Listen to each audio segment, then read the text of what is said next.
Hello. അപ്പോൾ ഇന്ന് ചേച്ചിയുടെ കല്യാണത്തിൻ്റെ പ്രീ റിസപ്ഷൻ ആയിരുന്നു കേട്ടോ. നമ്മൾ പ്രീ റിസപ്ഷൻ മീൻസ് ചെറിയൊരു മധുരം കൊടുക്കും കേട്ടോ.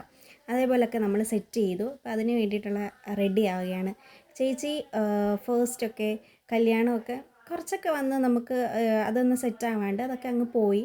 പിന്നെ ആയപ്പോഴത്തേക്ക് ചേച്ചിക്ക് കല്യാണം വേണ്ട എന്ന് പറഞ്ഞ് അങ്ങനെ ലാസ്റ്റ് നമുക്ക് ഫൈനലി എന്താ പറയുക, എല്ലാവരും വെയിറ്റ് ചെയ്ത് വന്ന ഒരു കല്യാണം കേട്ടോ ഇതെന്ന് പറയുന്നത്. ഇപ്പം ചേച്ചിക്കും ചേട്ടനെ ഇഷ്ടപ്പെട്ട് രണ്ടുപേർക്കും അങ്ങോട്ടും ഇങ്ങോട്ടും അറ്റ് ലാസ്റ്റ് ഇഷ്ടപ്പെട്ട് എന്താ പറയുക, കാത്തിരുന്ന് കിട്ടിയ നിധി എന്നൊക്കെ പറയുന്ന പോലെ കേട്ടോ ഇപ്പോഴത്തെ ഈ ഒരു കല്യാണം നടന്നതെന്ന് വെച്ചാൽ എല്ലാവരുടെയും ഒരു വെയിറ്റിംഗ് ലിസ്റ്റിലുള്ള ഒരാളായിരുന്നു കേട്ടോ ചേച്ചി.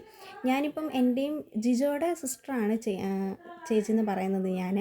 അപ്പം ഞാൻ വരുന്നതിന് മുന്നേ തന്നെ ഇപ്പം ഞാനിവിടെ വന്നിട്ട് 3 മാസമേ ആയിട്ടുള്ളൂ ഞങ്ങളുടെ കല്യാണം കഴിഞ്ഞിട്ട്. പക്ഷേ എന്നാലും ചേച്ചിക്ക് കല്യാണം വേണ്ട എന്ന് പറയുമ്പോഴത്തേക്കും കല്യാണം കഴിച്ചിട്ടുണ്ടെങ്കിൽ കൊള്ളാം, അതൊക്കെ കാണാനായിട്ട് അമ്മയ്ക്കാണെങ്കിലും ജിജോയ്ക്കാണെങ്കിലും ഒക്കെ ഭയങ്കര ആഗ്രഹമാണല്ലോ. അപ്പം ഞാനും എല്ലാവരും പറഞ്ഞ് കേട്ട് എനിക്കും ഒരു ഇതായിട്ട് തോന്നി, ചേച്ചി കല്യാണം കഴിച്ചിരുന്നെങ്കിൽ സെറ്റായിരുന്നേനെ. നമുക്ക് അത് അവർക്കും ആഗ്രഹം കാണുമല്ലോ, ചേച്ചി മിന്നു കെട്ടുന്നത് കാണണമെന്നും പള്ളിയിൽ നിൽക്കുന്ന കാണണമെന്നൊക്കെ എല്ലാവർക്കും ഒരു ആഗ്രഹം കാണുമല്ലോ. അപ്പം അങ്ങനെ ഞങ്ങൾ വെയിറ്റ് ചെയ്ത് വന്നൊരു മൊമെൻ്റ് ആയിരുന്നു കേട്ടോ ചേച്ചിയുടെ കല്യാണം എന്ന് പറയുന്നത്. കല്യാണമൊന്നും എനിക്ക് സത്യം പറഞ്ഞാൽ നമ്മൾ കല്യാണം ഒന്ന് ക്യാപ്ചർ ചെയ്യാൻ പറ്റുന്ന ഒരു സിറ്റുവേഷനിലല്ലായിരുന്നു. അതുകൊണ്ട് കല്യാണത്തിൻ്റെ വ്ളോഗൊന്നും എടുക്കാൻ പറ്റിയില്ല.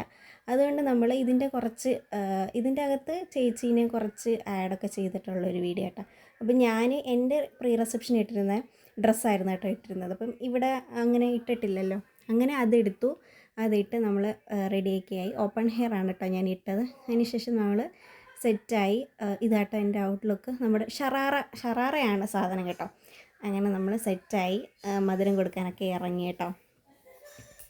എക്സൈറ്റ്മെൻറ്റും കാര്യങ്ങളൊക്കെ ആയിട്ട് നമ്മൾ ഇറങ്ങി മധുരമൊക്കെ കൊടുത്ത് പിറ്റേ ദിവസമാണ് കല്യാണം. അപ്പോൾ നമ്മൾ ഭയങ്കര എക്സൈറ്റ്മെൻ്റ് എന്ന് വെച്ചാൽ ഒട്ടുക്കത്തെ എക്സൈറ്റ്മെൻ്റ് ആയിരുന്നു. ചേച്ചിയുടെ ബ്രദറായിരുന്നു നമുക്ക് കല്യാണം നടത്തി തന്നത്, അച്ഛനായിരുന്നു. അപ്പം അതിൻ്റെ ഒരു പ്രസംഗമൊക്കെ ഉണ്ടായിരുന്നു. അപ്പം ഭയങ്കര ഒരു ഇമോഷണൽ, എന്താ പറയുക, പറയാൻ വാക്കുകൾ കിട്ടുന്നില്ല ഗൈസ്. അങ്ങനെ ഒരു മൊമെൻ്റ് ആയിരുന്നു. ചേച്ചി നല്ല ഇതാണ് പ്രമോസ്, പാട്ടുകാരനാണ്. നിങ്ങളെല്ലാവരും സപ്പോർട്ട് ചെയ്യണം. അപ്പോൾ ഇന്നത്തേക്ക് ഇത്രയേ ഉള്ളൂ. ബൈ.